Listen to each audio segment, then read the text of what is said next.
If you want your mind to be blown and your reality to shift, provided World War III doesn't happen, come with me May 8th through 19th to Egypt with Muhammad Ibrahim and Derek Olson. See you there. Hi, you guys. I'm here with Mike from Wandering Wolf Productions. He is a good friend of mine and an amazing explorer and adventurer and dude that you have to check out his channel on and stuff. And I'm sure you have, obviously, but if you haven't, you need to, because it's like, what are you doing with your life? Okay, so I'm in Peru still, so like that's why I'm not in my major setup. And like, if you guys bitch to me about like, oh, it sounds horrible or blah blah blah, I'm sorry. I don't have like my good mic and blah blah blah. Like, I just am in a hotel room in Peru. So Mike and I just met up last week in Peru. Was it only last? I think it was only last. No, it's 2 weeks now. 2 weeks now. Almost exactly. I've been here a long time. Anyway. Yeah, lucky you. Yeah. So okay, so yeah. Okay, so let's talk about that. So hi, Mike. Hello, and it's always such a pleasure to come on your show. Thank you so much. Well, let's talk about, what do you want to talk about first? You want to talk about the Band of Holes? We went to the Band of Holes. Well, first, we had a bit of an adventure. How about you tell us what happened to you after I left, like the day after I left? The day I got to Cuzco. I mean, actually, we saw you that morning, that day. So when we got to Cuzco, I got to my Airbnb and we, like, I don't know, it was like 2 or 3 p.m. We like set up our stuff and it was like la la la. And then I walk out of the Airbnb and I got bit by a dog. Like, A out of street dog, right? unprovoked, a street dog just comes up the back of my right calf and goes, "Ah!" And like, I'm bleeding and I have to go to like a thing, and I don't want to get any rabies shots, but they like made me. I was like, okay, yeah, I got rabies shots. So uh it was an ordeal. And then anyway, we got attacked 2 more times by dogs, like these, like they were, Are you guys carrying around like beef jerky or? I don't know. That's why I was like, it was crazy. So, I mean, we had like these walking sticks became my weapons. But Oh anyway, my gosh. we got out of that Airbnb, like they refunded us and everything Uh, because of, like, I don't know, I guess that area just has that. Okay, so Peru does have a little bit of some street dog problems apparently in certain areas. That's why you have to stay downtown. So now I'm like right by this, like all the busy places, all the busy things. Cause like I was like outside, I was right next to I was right next to Saxe Woman is where I was staying. And it was just like wild dog. It was like Isle of Dogs. It was literally like the Wes Anderson movie. yeah. Like, I mean, Are you guys down by like Plaza de Armas now? yeah, now we're like, yeah, like 5-minute walk from the It's playa. really fun down there. Yes, it is. So I'm much happier now that I don't have to, like, Yeah, well, I got those pictures and I was like, what? Because I saw you guys that morning in Lima and I just felt for you. The dogs are pretty chill inside the city. We walked from Tambo Mache, me and Will from Incredible History, to Saxe Luman, and we had dogs, but they kind of left us alone. Um, and so that's got to be a little. That sounded really intense. It I've is been, pretty intense, and I'm a dog person. Like, I love yeah, dogs. I like dogs. I'm not one of those people who's like, oh God, it's barking. right. No, I mean, like, I didn't, I don't even notice. And yeah, it was just, I think they're just hungry, and I don't know. It's like not a good situation actually. So I don't know, but yeah, that was my other Oh, adventure. But it made it sounded to where I couldn't really like hike and stuff for probably a week because my calf was so sore. So I had to kind of take it easy and just like lay low around Cusco, which I got elevation, like, Oh, you acclimate. got to acclimate. Yeah. Yeah, So that's good. good. Because you guys did the Rainbow Mountain too. That's pretty Oh, we intense. did Rainbow Mountain yesterday. That was I think that was the highest I've ever been in my life. It was 16,000 feet. And that was like, yeah. My first trip to Peru, I did the Rainbow Mountain. My very first day in country. I thought I was gonna die. I I couldn't don't know how breathe. you, like, because I mean, I'm way acclimated, and I was like, Yeah, yeah. Joaquin, like, I was like, just go, and I can totally picture Joaquin like running up to the top yeah, and he like looking a back pack like, me where you ran guys at? like all the way up to, like, Yeah. did his thing, and I was like, okay, cool. If I make it, we're good.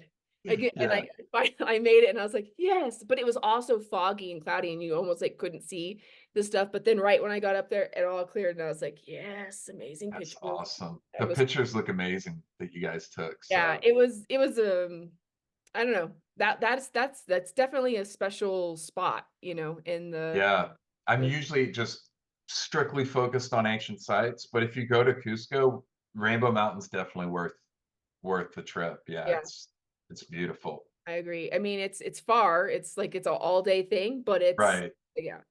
So, okay, let's talk about the tour right now because we might as well because it's like this is going into it, like, right? We are doing a tour in October, and we'll both be hosting that. So I'm super Of excited. Peru, of Of Cusco. Peru, yeah. Yeah. And so it's going to have all kinds of fun stuff in it. It's a week long. We set the price to be very affordable. Nikki and I are both going to be there and hosting the trip. So you guys can join us on an awesome adventure. We'll be doing Machu Picchu, Sacsayhuaman, Tambo Mache, Ollantaytambo, Pucara, uh, Pete, Yeah. the In Monterey. yeah, Yeah. and there's a whole bunch of stuff. And so the trip goes live today. You can actually go over there to the link, which I guess we'll have in the description or something Yeah, here. yeah, we'll have it. It's right down there. And you can go over there, and there's an early bird special. You can do the whole trip for 2,700 bucks right now. Um, the first 7 people get access to that discount. And yeah, you get like 8 days in Cusco and all around, and Aguas Calientes and Ollantaytambo and all these different places. Get to see a lot of different Aguas ruins, and then Calientes is a little town before Machu Picchu. And guys, like it's like awesome. I'm in Peru now for 2 months and I'm trying to do everything like solo and like by myself and blah blah blah and like whatever. And it's a bitch. Like I honestly have been going to those little tourist people and being like, wait, how much is it to go to Rainbow Mountain? Okay, seven. Okay, like I've been doing other little tours anyway, and I actually I just was like kind of I was having a conversation with Joaquin today, going like, I think this would have just been better to do a 2 week or like a big long week, like with us, you know, just get it done. Because here's the other thing. If you try to come on your own and do these things, like for example, I was staying right next to Saxe Woman. It cost like 170 soles to go to or whatever. It costs like 40, 50 bucks to go to there. And you have to get these other tickets. So they have like the mafia of the thing has everything packed Yeah, together. So it's not like you can just be like, whatever, I'm just gonna come do it all by my I couldn't go to there every day because I can't pay $70 every day to go anyway. So I right. mean it's just one of those things where you only get to go one time with the ticket they allot anyway. Yep. So, and then another kind of thing that's lame, and this is maybe discouraging, but it's going to be encouraging to just like loop this around. But like when I came in 2017, like I was like rubbing the stones. I was like all over everything, right? Now they have like lines, like don't go here. This is prohibited, you know, all this stuff. Yeah, And it's kind of lame. Like even Monterey, like you can look at it, you can't do. But now I know where all the good shit is. I know where the stuff is to be like, okay, right. we have to see this before we go, and blah blah blah. So yeah. And it's fun to travel with other like-minded people that are as like nerdy out, as like willing to nerd out about all this stuff as you are. So, and a lot of that stuff is, if you've never been, it's a great opportunity to go with people that'll be able to point out specific things at places. Because kind of like you said, when I first went to Peru and hit all these sites, there was so much stuff that I missed, or didn't know to look for, because it was my first time and I was on my own. And now, having been there multiple times, like, hey, come over this corner and check this out, right? We'll be doing stuff like going to Coricancha as well, doing things within the city, going to museums, seeing elongated skulls, all sorts of stuff on this trip, and hanging out and having fun. I think it's going to be a really cool opportunity to like really get away for a week and have fun at a good price too. So Yeah. um, it's I know I'm excited. I can tell you're excited about doing it, and October is plenty of time. And if you go over to the site too, you'll see that the trip has payment plans and stuff as well, so you can kind of pay it off in increments, so you don't have to put all the money up front right away. And which is nice. I'm doing a tour with in May to Egypt, and it's like a bunch of people have already dropped out because of like this rally war and all that. It's fine here. Everything's good. There's nothing wrong Yeah, with Peru. Peru's good. This is good. Come to Peru. Yeah, This is you're good. safe in Peru. Yeah. Uh-huh. And we'll keep you away from the dogs. Well, that's the other thing. If you come with the tour, you're in a group of people, like it's Yeah. way safer, and there's not going to be any like just like, hey, it's just me Yeah. walking down a Yeah. road, like so yeah. So that's cool. Okay, so let's talk a little bit about okay, so Mike's working on a theory that and it's his band of holes. Okay, you tell me about your theory about your band of holes. Sure. Yeah. Band of Holes is a site that I'd always wanted to see.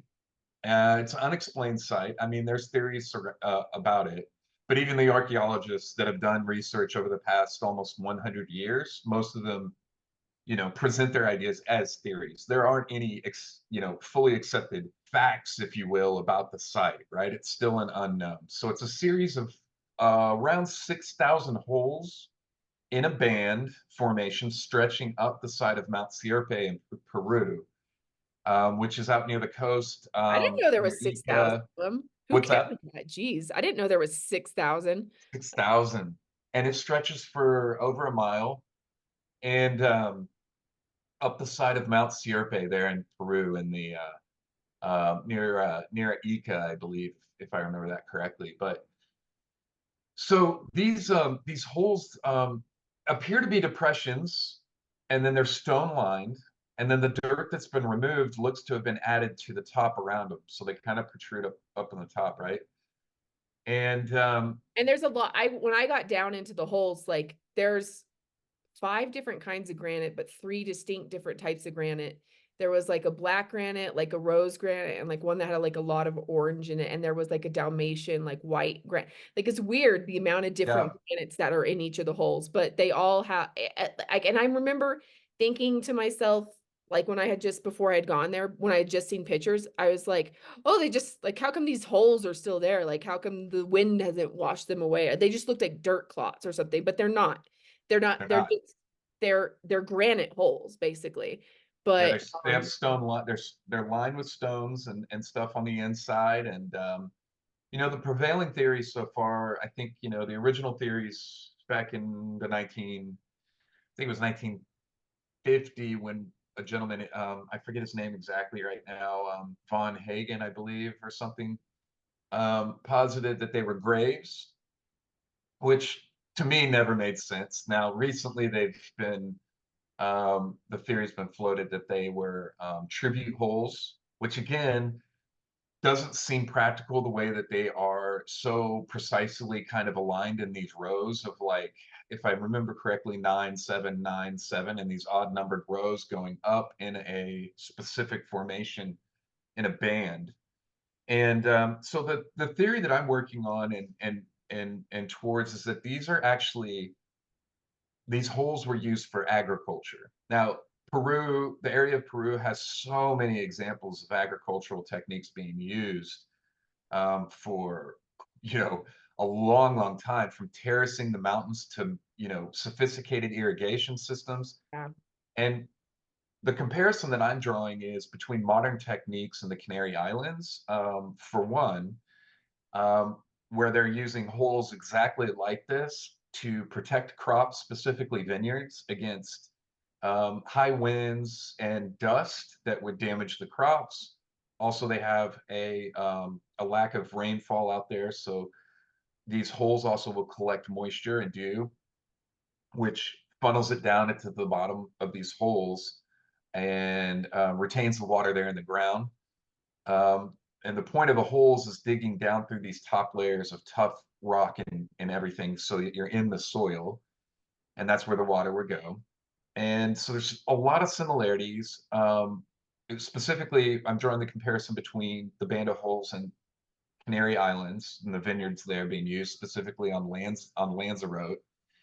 But they're also using this technique across the Great Wall, the Great Green Wall in Africa, which is a area where they are basically building a green wall of agriculture, plant, trees, and stuff to stop the spread of the it's not the Sahara Sahara Desert. setting. Yeah, and they're using very similar techniques in terms of these holes. And so I'll be traveling over to the Canary Islands. We just went there, and we were there together, and we're able to see these. I have a couple drone videos out now, and I'm currently working on a full video that will be explaining this idea more in depth. I'll be releasing that in the next week or so, and then be over in the Canary Islands in just a couple weeks to get footage there and interview some of the agricultural specialists there that work at the vineyards and getting more documentation for comparison. So I'll be working on this and have more video and stuff Going coming to out. Malta to do anything with this, I'll be or going to Malta too. Yeah, so I'll be covering the cart ruts in Malta, and there's cart ruts in Canary Islands. Thank you, experience? Nikki, for sharing that with me. I didn't know that. And then I've done videos on the cart ruts in Austin here where I live. There's Wolf actually Creek, cart which ruts is here, super cool. Yeah. drawing a comparison between all of these sites also. So I get kind of get a twofer on this trip, which will be nice. Yeah, that would be really cool. I mean, I know Malta's like seems to be where it's at for the cart ruts. So that'd be cool. Yeah, And like I was telling you, if you could get like how far apart they are and how wide they go and stuff like that, and if we could find like there's a standardized like car size or standardized like whatever right, they were, like I don't know. That's the thing is they don't make sense because like they're explained as cart ruts as if what as if like your little, horse and cart like went through and right. made Well, stone, but they're they're made of stone. They don't. they're explained as cart ruts in the US. Everything in the US and North America that is potentially ancient is explained away as something else. Whereas if you took that site and you put it somewhere else in the world, it would be recognized for what it was. Think of balanced rock in New England. I mean, that's clearly a dolmen. It's explained away as a They glacial call them erratic. bones, yeah. But if you took that dolmen and you put it and I think I have pictures here that you can include. It's a comparison of me in Ireland with the dolmen there, in Korea dolmen, and then the balanced rock dolmen. And it just shows so clearly just how similar these are. And basically anything in America that could be something ancient is always explained away with something that just, pretty, you know, usually to me anyways, and a lot of other people seems pretty ridiculous, Yeah. that would be investigated as an ancient structure if it was in Europe, for example. So let's talk about how, okay, this, I just want to clear this up about Mr. Mike, because Mr. Mike is being uh uh labeled kind of like the Montana megaliths guy. And he's gone there, he's done that. He pointed out a lot of that to a lot of people that hadn't known about it. Yes, other people have been there before, but I'm saying he like went boosh with it, right? But that doesn't mean he's the megalith of Montana guy. He's like the world traveler of all the places guy. Like if you look up in Yangshan Quarry or how you say the other ones, Longyou Cave, Longyou Caves, right? Yangshan It's Quarry, it's highly different places. likely that it's going to be his footage that you're looking at. I mean, that's just kind of how it is. So like so yeah, tell us about this stigma that's happening here. Well, I did a lot of work with on the specifically the Sage Wall in Montana, and which is a great site. I'll probably be going back out there. I've worked for several years with the property owners, Chris and Linda. And what's amazing about that particular site, in my opinion, more so than the rest, is that it's on private land, whereas a lot of the other sites that have gotten attention in Montana, they're on BLM land.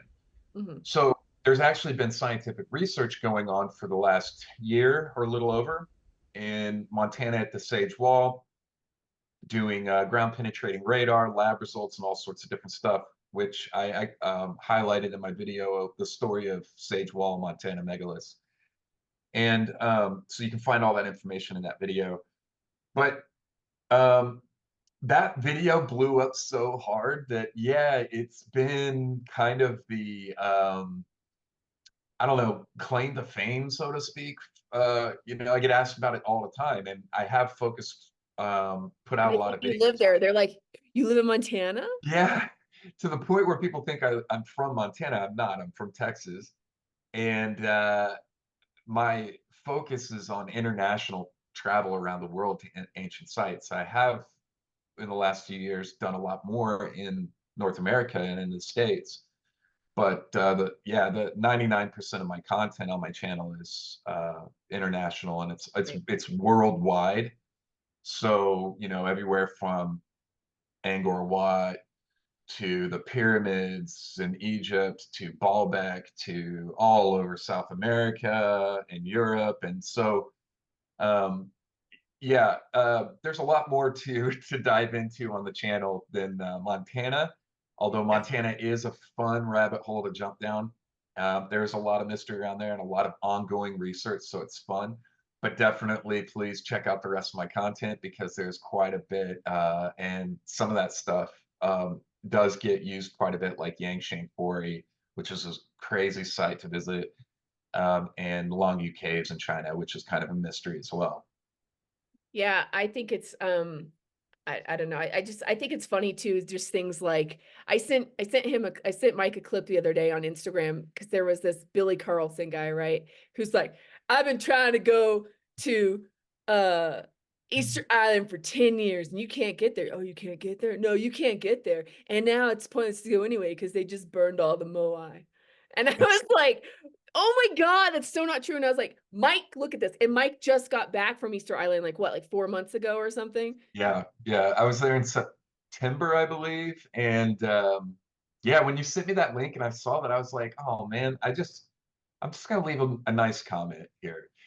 But the comments were closed, so I could never address that. But no, that's not the case at all. Like You can 3 different people sent me that link and were like, "Wow, did you know that you can't go to Easter?" I'm like, "No, you can. You Not true at absolutely all. can." Not true at all. You And can they go to didn't burn Easter all the Island. The yeah. major sites are not damaged or destroyed. Not at all. There was a small fire there that damaged, I think, maybe one or two lesser known moai. So Mhm. none of the major sites have been, nothing's happened to any major sites. I think he also said that there's no trees on the island. That's not true at all. There are tons of trees on the island. You can walk through forests of trees there.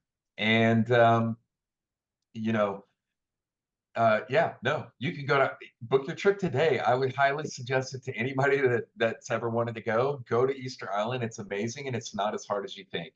You just need to get to Santiago right now. They are working on flights from what I understand, they are working on international flights from Lima to Oh, really? Easter Island. But right now, from last I checked, the only way to get there is through Santiago and Chile. So you have to make your way to Santiago and then fly over to Easter Island. The only thing I will say that's difficult about Easter Island is that you can't visit any of the sites without a guide, and the guides can cost per person $200+ a day. So you'll need to factor that into your travels to the Well, Easter Island. I was looking into putting into a package of I was like, "I'm gonna make my first trip Easter Island, yay!" Yeah, And like, I was doing that like the last summer, and I was doing that before you went, and I started looking into it. First of all, you yeah, don't even fly. You can, it is a little bit more difficult to get there than say whatever, like here in Peru, is super easy to get to. But um, you know, it looked like there's like they have their own little cultural monopoly on some of that stuff, which is weird. A lot of places once they become popular even in Peru, like, there's become like a yeah, anyway, yeah, yeah, yeah, like yeah, yeah. 100%. Yeah. And it's a trend that's starting to really take root all around the world is that a lot of these ancient sites that you used to be able to walk through and do all this stuff now are completely roped off. Guess Um, nobody cared, right? And then now that somebody cares a little bit, they're like, "Ooh, we can, yeah, they're figuring out every different way that they can to squeeze a dollar out of every activity at the site. And it's unfortunate. Some of the worst places where that's happening are Mexico, Egypt." places that are closer to the US a lot. Yeah. Mexico, has rules around filming, so you can't, You get I some mean, extra or yeah, I mean, oh, and I got, like, when I yeah, went to Palenque last year, it was, uh, I mean, it's like, what's the point? I can't even go anywhere in this pla like, you can't climb on any of the pyramids, you can't go into any of the tombs, you can't so right. it's like, I don't know, I went to NASA's headquarters when I was in the 8th grade, and it was like, "And that is the building that we keep the space rocks in." And Yeah, that yeah, yeah. building that we had the control, I'm like, "Do we get to go in any of these buildings, or we're just pointing at buildings and calling people?" Yeah, Because that's a little bit what it's starting to get like in Mexico, because they've gotten super ridiculous about like and their ropes are super far away from everything. You can't get any near anything. It's yep. all And constructed. So more and more places are happening. So that's happening too. So it's a great time to jump on a trip to Peru with us and go before some of these places get or roped off because it's already happened in Machu Picchu, but places like Sacsayhuaman, you can still walk right up to the walls yeah.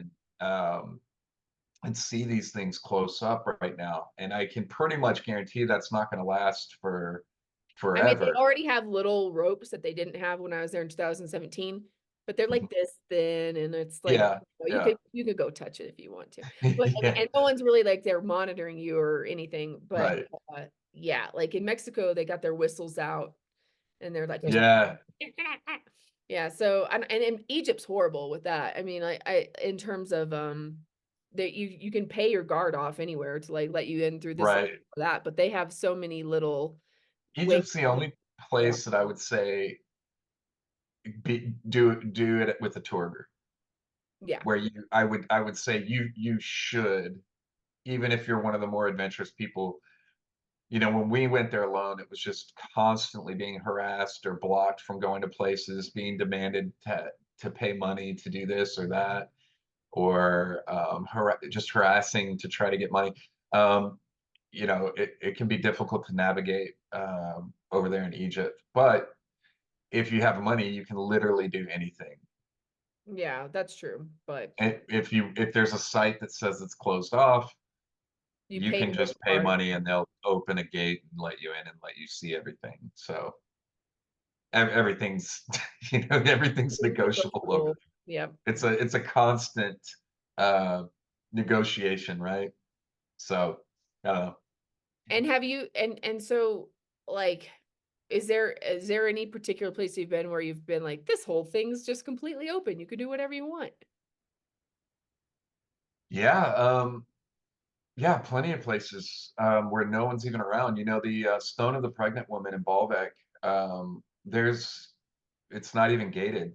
I mean, it's, you know, I don't know, 20, 30 yards off of the main road through the town. You can just walk up to it, go down into it, explore it, and do whatever you want, um, with no one around. There's no one around. Nothing. It's not So sectioned off or anything. they say that that is the biggest stone or biggest single cut, or what do they say? How do they Largest megalith, I guess, uncut uncut? megalith. I feel like even the Yangshan Quarry had bigger like I don't know, what do you feel about that claim that it's I have a picture of a comparison shot between three different places. One is me at Yangshan, one is me at Baalbek, and one's me at Aswan Quarry in Egypt. Now, generally, the Stone of the Pregnant Woman there at Baalbek is considered the largest uncut megalith in the world, and you can see in the pictures that that is clearly not the case. Um, I am in each one of those pictures, and it is hard to see me at the picture of Yangshan.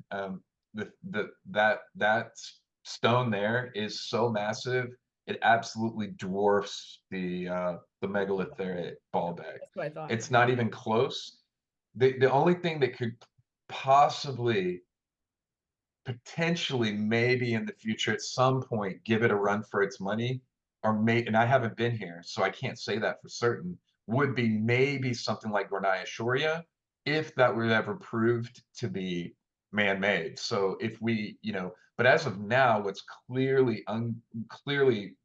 cut stone, megalithic, as far as a quarry, largest block on Earth, it's hands down Yangshan.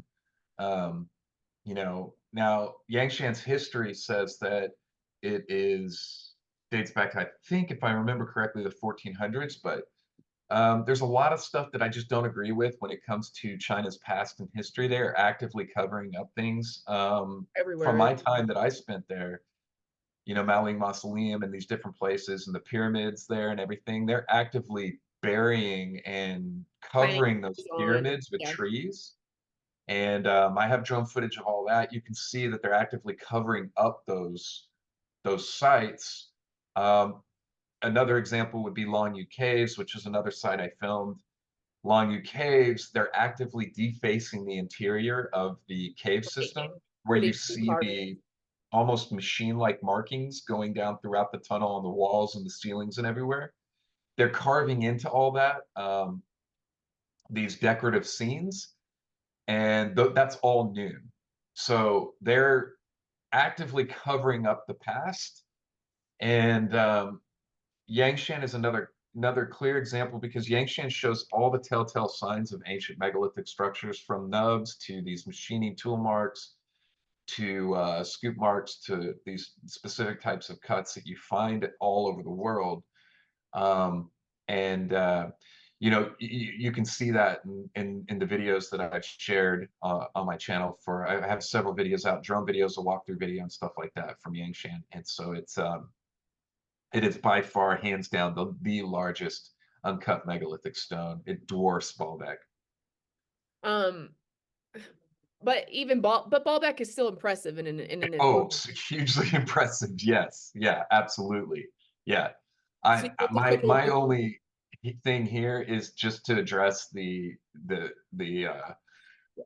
yeah, the factual statement of like what is bigger, what is the biggest, largest Yeah, uncut because they metal. always said, "Oh, well, the pregnant woman stone is the biggest." Yeah, it's not even close. Yeah. Okay, so the covering up of history, like I I'm sorry, it is just a factual thing that is happening.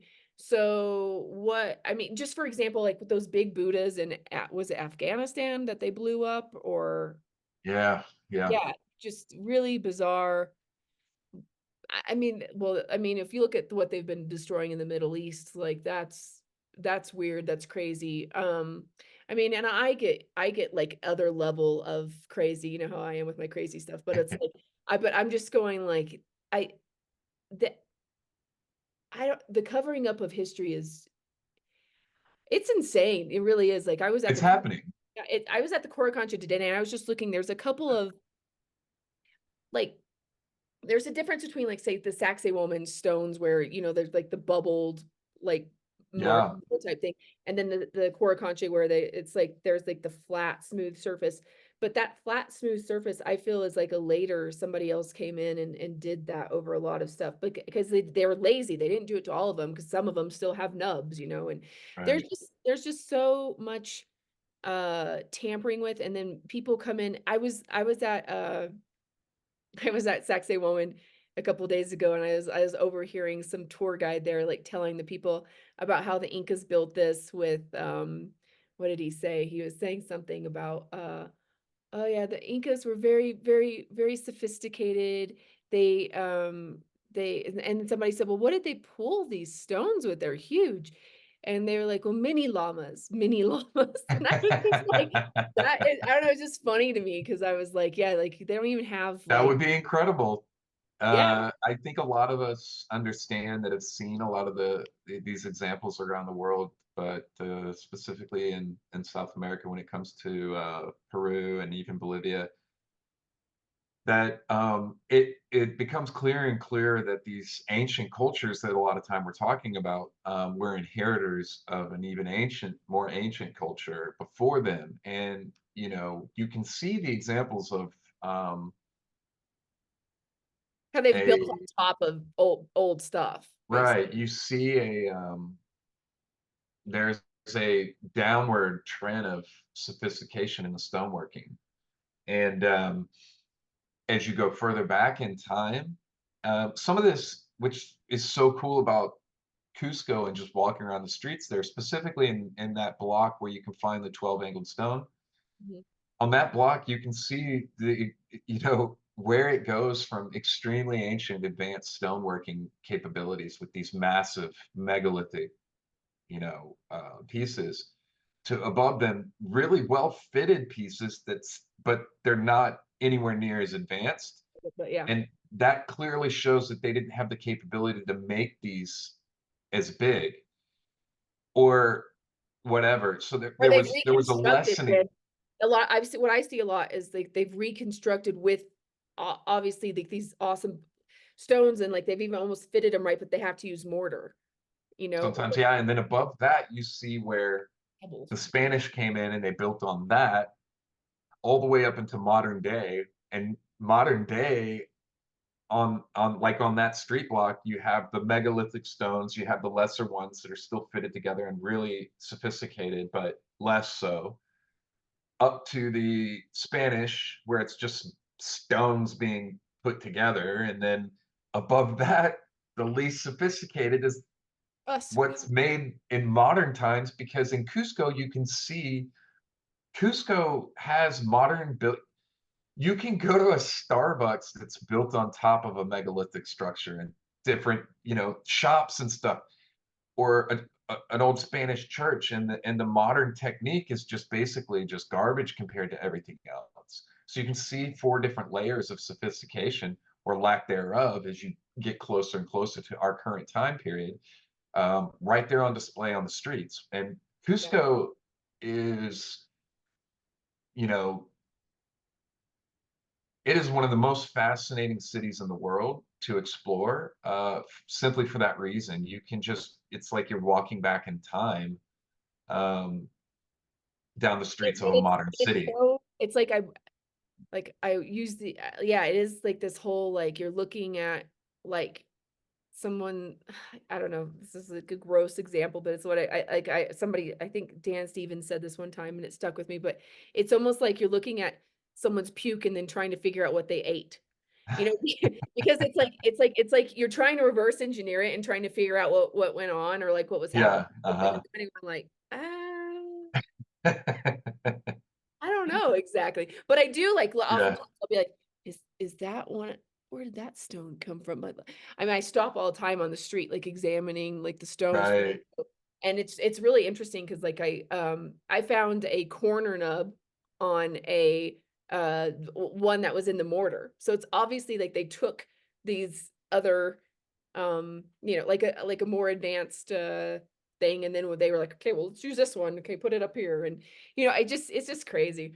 And I think, I don't know, a lot of people don't realize this, and it's one of the advantages, I think, to actually going to sites in person is you kind of sometimes get to see how, the recipe for how things are reconstructed in modern times. For example, I was in Cambodia. Oh God, was that last year?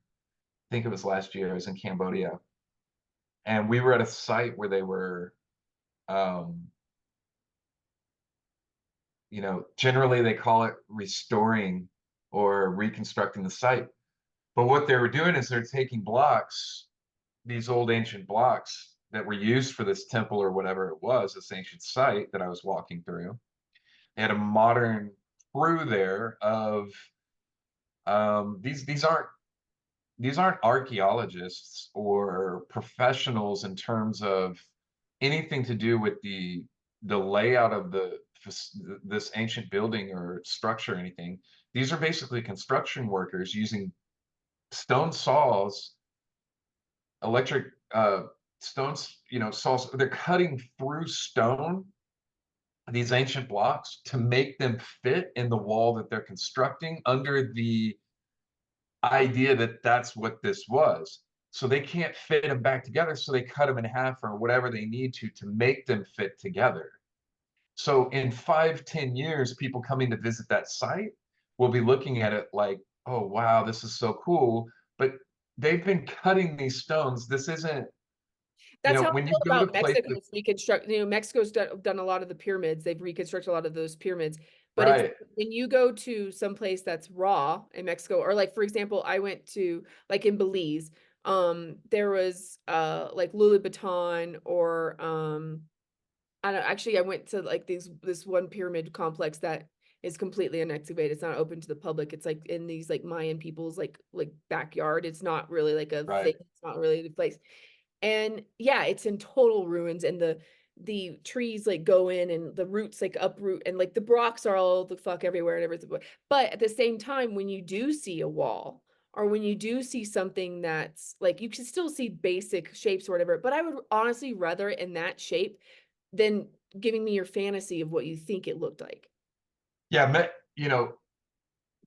learned over the years, I've gone to so many different sites in Mexico. Mexico is a perfect example of reconstruction based on, their idea of what it looked like. Now, obviously, you're able to draw a lot of really intelligent conclusions by researching sites and everything like that, and then reconstructing it. But most of the major sites in Mexico were not. They're not. It's not like they were found in that condition.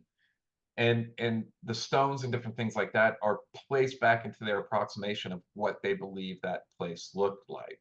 So, um, and you can see a lot of that, also that type of ongoing work going on in Belize, which I know that you just went to, but you can see that at places in Belize where they're reconstructing these places based on their idea of their approximation of what they believe it looked like.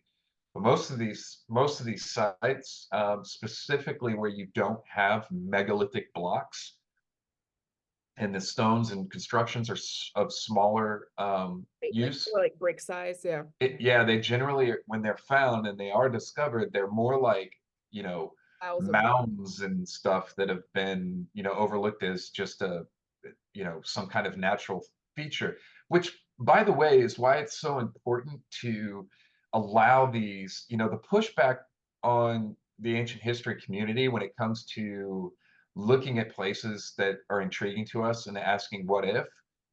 That's why it's so important, because if you ask enough questions about sites, about places that could be, well, you're opening up the door that if it is, you're able to identify that and um, possibly make a discovery there, because most of these places, that's the condition they were found in. The only places that you're going to find where they're not found a complete total ruin like that are the places that have megalithic construction and large block formations, like we see all around the world at places like Sacsayhuaman or Machu Picchu or Pumapunku, or places like Baalbek or Egypt. Right, where they're almost the blocks in and of themselves are like earthquake proof and proof. Right, exactly. They're not going anywhere. They're not moving or shifting, and they're not going to crumble and fall apart.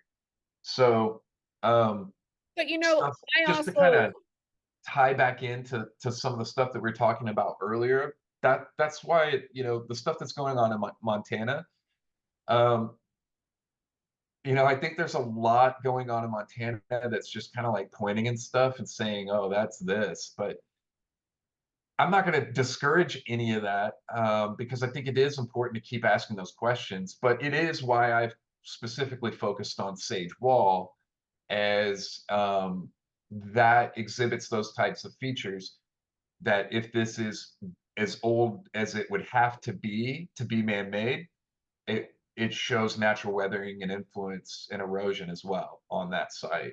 But the stuff that's going on in Montana, that's why that's kind of important. People are saying, "What if? What is this? Could it be?" And that's important. it that is important, and I mean, in there but there are I mean, like, we still need to go do a big deep dive of the rock wall, and, like, the Dallas area, but anyway, the thing is like, because like, I'm just thinking about other, like, potentially megalithic or bigger things that they've hidden in the US, which I do think there are some, but anyway, the thing is the vitrification on stuff, we see everywhere you go, whether it's these littler sites or the bigger sites, depending upon their stone size, I see so many stones that look like, dude, like, that looks like melted or something happened to this, like, everywhere, every place that I've been all over the world, it doesn't matter whether it's in, like, Egypt or Stonehenge or, like, whatever. I went to a cave the other day here and, I mean, I don't know if they had, some sort of laser abilities or I don't know what's happening, but it does look to me like they're well, and then there's tektites, which are found in other weird places. I think there was nuclear war before or something, maybe I don't know what, but this other technology, the way things are destroyed has a burned quality to a lot of places. Right. And a lot of ancient cultures and civilizations talk about that in their ancient texts. Things that sound like nuclear war or advanced weaponry, I've seen quite a bit of different places around the world as well that seem like vitrification or melted stone. In Tyre, in Scotland, places in South America where it does look like stone's been melted. That's not exactly an area that I have dived into, but I have taken note while I've been at these places, hopefully for future reference with some of my footage and stuff. Um, but, you know, I think as a traveler, generally, I like to go into places with,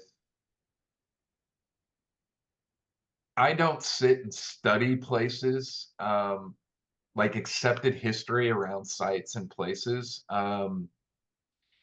Specifically for the reason to be able to walk through that site and have an open mind. And it served me well by being able to connect the dots with things that I don't think um, the average person who's maybe versed in history about a site would have noticed, right? Because once you accept an established narrative, your brain kind of, Yeah. right, your brain kind of turns it off in terms of like, oh, I've got that figured out, of needing more space to figure that out, right? You figured it out. Well, if you go into it as if you know nothing, it's much easier to go in with open eyes towards that. I'm going to learn about it anyways, but I want to go in there with open eyes. And some of the biggest mistakes I made was when I first started doing that was learning as much as I could about a site, and then only to realize later that because I thought I knew so much about that site, and so many things specifically have been pointed out to me and researching it beforehand, I walked right past things that on a second visit, I was like, hey, what is that?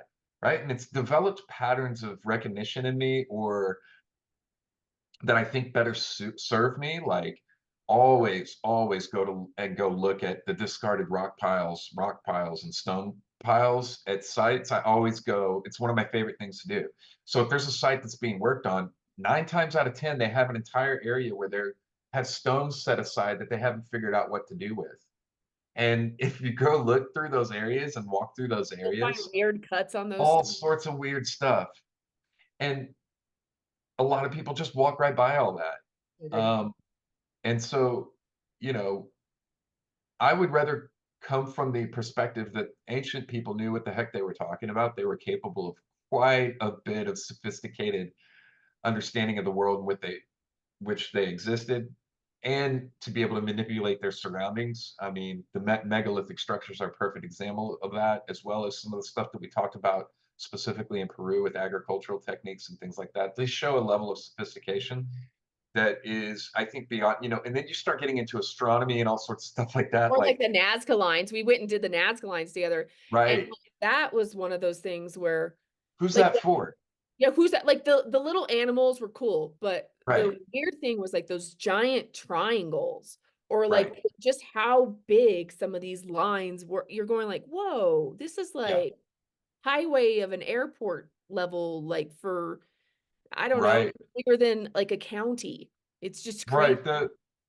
The level of skill needed to make some of these things as precise as they are, without being able to see what you're doing, means that they either were able to see what they were doing from above, or they have a level of sophistication when it comes to kind of mathematics and planning, um, that is extremely impressive. And Um, why? Why would you even do this? Why? It's weird. right. Um, Peru is a place that I think is so full of mystery that it is, I think, potentially one of the greatest sites in terms of uncovering um, unknown things about our past, even more so than possibly places like Egypt and stuff. I mean, you have pyramids in Peru, like Corral, that date back before Egypt. Um, so, what was going on there? I mean, Peru has the potential to rewrite kind of world history, if some of these things are followed out to their conclusions and, different things are uncovered, hopefully, which would be great. And we live in for all the stuff that's going crazy in the world right now, we do live in a pretty cool time where we're able to share these thoughts and ideas and generate new ideas quickly, by putting your ideas out there and getting feedback. And I think the more people like the more mics there were would be better. You know, like if there were more people going around viewing places, seeing them from a primary source, like not what everybody else says, you just go look like what's ask questions, ask kindergarten questions. It doesn't matter because like honestly, right, they're ignored. So it's good. I think the more of this kind of thing there would be, it would be better for all of us because I like something has definitely gone on that is not explained. That and that's just right. undeniable. And posing the questions and following them out to their logical conclusions, actually doing science where you positive theory and then you work it out. And if you fail at those things, that's how it's supposed to work. Yeah. That's So failing at an idea is not a bad thing. It's a good thing. It means you're doing things the right way. Now you start another one. So that's how it works. You're eliminating things to get to the conclusion by working the problem. Can, can you hear him snoring? Did you I hear him can't hear him. snoring? I can't hear anything. Maybe the Oh, other he people can hear him, but if you now he's can't, got his face buried. But he was snoring. I was worried that it was coming up through the audio, but he was snoring pretty loud. I don't know. Like I said, the audio might not be the best on this one because like of whatever He and snores so loud he wakes me up at night. Um, yeah, he's a trip, man. But he's been sick this recently, is so good he's though. kept me up a couple nights all night long with being sick, me having to let them out a whole bunch of times. But we seem like we're back on track, so he's doing better Cool. last All right. couple Well, days. I think the conclusion is that if you're watching this till now, you have to come to Peru with us because that's We'd love for you to come. Yeah, this is our first trip to well, not our first trip together. This is our first trip yeah. that we're doing as a tour. I couldn't think of anybody better to do it with. As soon as I started getting this going, you're the first person that I was like, well, of course, Nikki. And we've already traveled together now multiple times. Yeah. And Peru And is we're just, both very fun. I'm just gonna tell you, like we're fun. yeah, yeah. And there's some fun activities that we have planned. I didn't tell you this. I don't know if you saw it, but there's a night in Aguas Calientes for trying cuy for food adventurous food goers. So I don't know how you feel about that, but if anybody wants to come, you can eat some cuy, which is the local guinea pig, and Oh, I it's said, a what's cooey? Okay, yeah, the guinea pig. Yeah, yeah. it's the They guinea guinea pigs pigs there. here Yeah. are like chickens. They don't look Yes. at them as like, I mean, I know the Korean, like, I watch a bunch of like Japanese and Korean people on Instagram who like put little shoes on their guinea pigs and they brush them and they're like going to, like they would die here because like the Oh my pigs gosh, are I like chicken. know. But Yeah, down there, it's you can eat it anywhere. they're But sending yeah, impressive. Yeah, I think it'll be a really fun trip. And if you jump in right now, you get that discount too. And it's going to be a really fun time. I already know. Peru is just like a no-brainer. It's like you'd really have to be trying to not have a good time there. So, but and I know we both got a ton of different content coming out between now and then from our travels in Peru, so there'll be plenty of stuff to check out and look at. yeah, for sure. We will, and we're gonna. And anyway, so think about it because you got to come. It's gonna be good. It's gonna be fun. Okay, but Mike, this has been really fun. And then like the Cartwright stuff and all that. Like we'll have to talk again about all that in detail once you go examine all that. Yeah, I'd love to. Yeah.